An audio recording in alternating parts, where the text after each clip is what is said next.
Recueillement et méditation sur la paroisse mère de Porto Novo, la ville capitale du Bénin.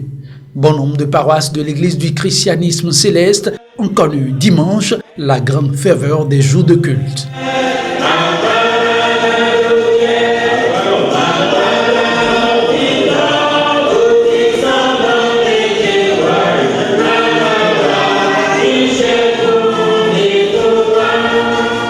Une célébration ordinaire mais ponctuée d'une action de grâce particulière.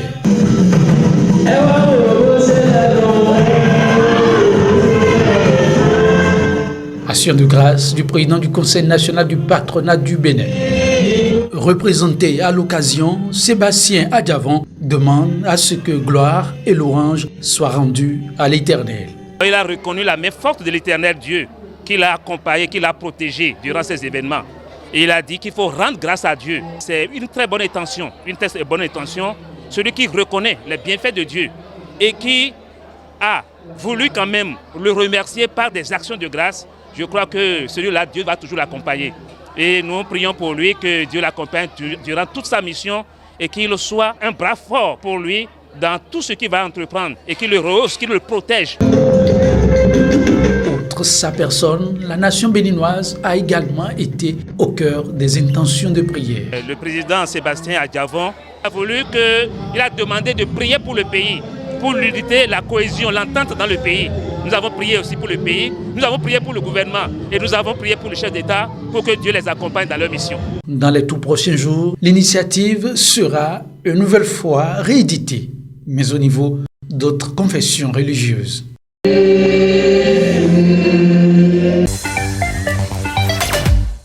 Passe-droit, justice aux ordres et à double vitesse, détournement des deniers publics, séquestration et emprisonnement de ses militants, ce sont là les faits qui caractérisent le régime du président Issoufou Mahamadou et dénoncé par le mouvement démocratique nigérien pour une fédération africaine, le Modem Lumana de Hama Amadou. Le parti du candidat malheureux au deuxième tour de la dernière présidentielle revient notamment sur le fameux dossier Africar dans lequel le Niger a vu ses biens immobiliers saisis en France et aux États-Unis. En ce moment même, l'actualité est concentrée sur cette rocambolesque affaire d'Africar dans laquelle Brigitte Raffini, œuvrant bien sûr sur les instructions de Issoufou Mahamadou, impose à notre pays un feuilleton judiciaire dans lequel le Niger est en train de perdre des ressources importantes et plusieurs biens immobiliers acquis au prix de multiples sacrifices par les gouvernements passés, notamment ceux de Hamani Diori et de Seyni Kounché. Cette sortie du Modem Lumana Africa intervient également à la veille de l'ouverture annoncée du procès de trafic de bébés, une affaire dans laquelle est présumé coupable de complicité de supposition d'enfant Hama Amadou. Nous constatons que le président Kamamini du PNDS Taria Bazoum Mohamed savait de quoi il parlait quand il disait, je cite, « Je ne vois pas comment on peut considérer que Hama Amadou peut échapper à une condamnation. » Fin de citation. Le moderne FA Lumana Africa estime que c'est là la ligne rouge à ne pas franchir. À travers cette sortie, le Modem Lumana sonne également la mobilisation de ses troupes en vue d'un combat permanent.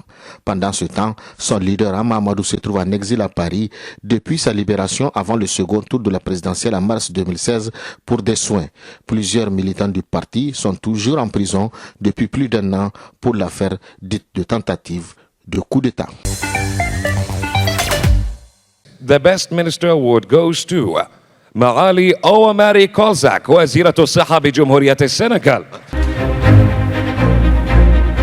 Awa Marie Coll Seck, ministre de la Santé du Sénégal, a été récompensée lors du rendez-vous annuel de décideurs organisé à Dubaï. Le World Government Summit lui a décerné dimanche le titre de meilleur ministre pour son rôle dans la lutte contre l'épidémie d'Ebola. Il est revenu au vice-président, premier ministre des Émirats arabes unis et souverain de Dubaï de remettre la récompense à la ministre de la Santé. Choisie parmi 8 candidats, la ministre de la Santé du Sénégal a été saluée pour les programmes de prévention et d'information lors de l'épidémie d'Ebola. Partie du sud de la Guinée en décembre 2013, l'épidémie de maladie à virus Ebola a fait au moins 11 315 morts pour 28 637 cas recensés selon l'OMS. Les victimes se sont concentrées dans 3 pays voisins, Guinée, Sierra Leone et Libéria. La fin de l'épidémie en Afrique de l'Ouest a été officiellement annoncée par l'OMS en janvier 2016 avec l'arrêt de la transmission au Libéria. Mais de nouveaux cas mortels ont toutefois été identifiés depuis, comme en mars en Guinée. Nous avons demandé à ce qu'on nous communique, le procureur général nous communique ces réquisitions. Et tant que nous n'avons pas ces réquisitions écrites, nous ne sommes pas en mesure aujourd'hui de faire un débat contradictoire. Tous les éléments dont il est en possession, notamment ces réquisitions, doivent nous être communiqués et nous aussi, nos conclusions écrites doivent lui être communiquées. Donc, nous n'avons pas reçu ces réquisitions. Nous avons dit qu'il faut qu'on nous renvoie pour que nous voyions clair. La deuxième raison, c'est que nous estimons également qu'il y a un des prévenus qui n'est pas domicilié au Niger. Donc nous avons demandé à ceux de reprendre les citations et de respecter les délais de procédure prévus par la loi lorsque quelqu'un est domicilié à l'étranger, qui n'est pas domicilié au Niger. Donc les délais de procédure sont différents que les autres délais. Donc voilà les raisons pour lesquelles nous avons demandé à ce que le dossier soit renvoyé. La Cour a accepté de renvoyer le dossier au 13 mars 2017. Nous sommes prêts même ce matin, mais simplement nous avons dit que s'il y a des écrits qui ont été faits par les procureurs généraux, nous devons rentrer en possession de ces écrits. La défense et le procureur, c'est des adversaires, donc c'est eux qui ont poursuivi. Au même titre qu'ils doivent avoir nos éléments, nous aussi, nous sommes en droit de demander leurs éléments. Donc vraiment, pour nous, le souci principal, c'est de respecter le contradictoire. C'est un procès pénal, ce n'est pas quelque chose qu'on peut faire en cachette. Donc nous entendons à ce que les réquisitions écrites du procureur nous soient parvenues. À ce moment-là, nous aviserons. 7 représentants syndicaux des médecins kenyans ont été écroués lundi après avoir été condamnés à 1 mois de prison pour leur rôle dans une grève qui paralyse les hôpitaux publics du pays depuis 10 semaines. Les syndicalistes avaient été condamnés à 1 mois de prison avec sursis à la mi-janvier par la juge Hélène Wassilawa qui leur avait donné 2 semaines pour annoncer la fin de la grève, faute de quoi la peine serait appliquée. La même juge a ordonné lundi leur incarcération, estimant qu'il n'y avait aucun motif de revenu sur son jugement précédent. Les syndicalistes ont, sitôt le jugement prononcé, été menottés et conduits en prison, en passant parmi leurs partisans rassemblés devant le tribunal, pancarte en main. La grève, qui a démarré le 5 décembre dans les hôpitaux publics, a de lourdes conséquences pour les malades dont certains sont dirigés vers des cliniques privées trop chères pour la majorité de la population. La justice a donné raison au gouvernement qui considère le mouvement illégal au motif qu'il a été enclenché alors que des négociations salariales étaient en cours. Les quelques 5000 médecins du secteur public ont fait valoir que leur revendication principale, une multiplication de leur salaire par 4, figurait dans un accord de négociation collective signé en 2013, mais qui n'a jamais été appliqué.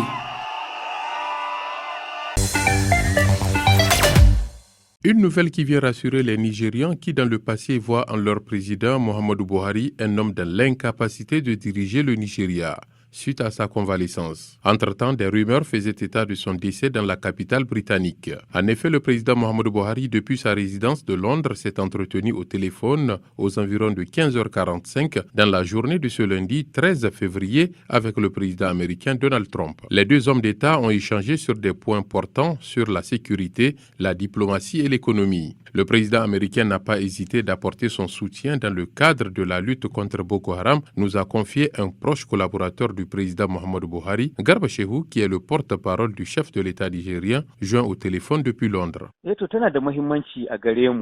Une très grande satisfaction pour notre pays, le Nigeria. Ceci est une grande marque de considération. Et c'est la première fois que le tout nouveau président américain, Donald Trump, s'est entretenu avec un chef d'État africain. Et selon les informations qui nous sont parvenues, après le président Muhammadu Buhari, Donald Trump s'entretiendra avec le président sud-africain Jacob Zuma. Une très grande joie pour tout le peuple nigérian de savoir que le président Muhammadu Buhari est bel et bien vivant. Face aux rumeurs pour déstabiliser le pays, je dirais que ceux qui sont venus voir le président ont trouvé que le chef de l'État va de mieux en mieux.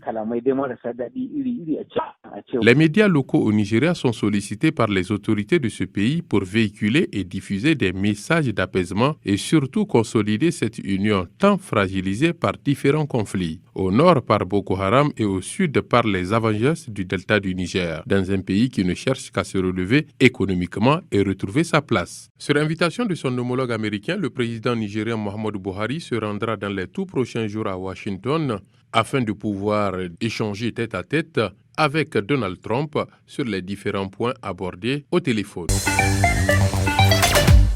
Près de 200 migrants nigériens qui étaient détenus dans des centres de rétention dans la capitale libyenne ont été rapatriés mardi. Les migrants ont été rapatriés par avion depuis l'aéroport de Mitiga à l'est de Tripoli, en coordination avec l'Organisation internationale de la migration. Selon un porte-parole du bureau de lutte contre l'immigration clandestine à Tripoli, 50 femmes et 4 enfants font partie du groupe rapatrié. De nouveaux départs sont prévus dans les semaines à venir et concerneront un total de plus de 900 migrants, a ajouté le lieutenant Hosni Abou Ayana. En 2016, l'OIM a assisté 1589 migrants volontairement rapatriés vers leur pays d'origine en donnant la priorité aux plus vulnérables selon le site de l'organisation. Les passeurs de migrants clandestins profitent du chaos qui règne en Libye depuis la chute du régime Mouammar Kadhafi en 2011. La plupart des départs ont lieu depuis l'ouest du pays à destination de l'Italie qui ne se trouve qu'à 300 km. Les Européens envisagent des mesures pour bloquer l'arrivée de milliers de migrants depuis la Libye. Ces mesures alarment les ONG qui redoutent de mauvais traitements à l'encontre des migrants qui resteraient bloqués en Libye. En l'absence d'une armée ou d'une police régulière, plusieurs milices font office de garde-côte tout en étant souvent accusées de complicité voire d'implication dans ce trafic lucratif.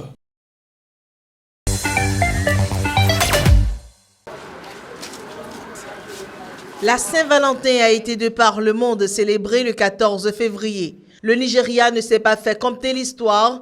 À Maïdougouri, dans le nord-est du pays, berceau de Boko Haram, les amoureux ont fêté l'amour malgré l'insécurité et les tabous religieux. Odin Suleiman Salomon est tombé amoureux de Lucie au premier regard, assure-t-il.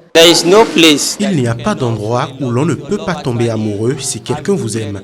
Je l'ai rencontrée ici et je suis tombé amoureux d'elle. Je pense que nous avons une place pour l'amour ici. Quand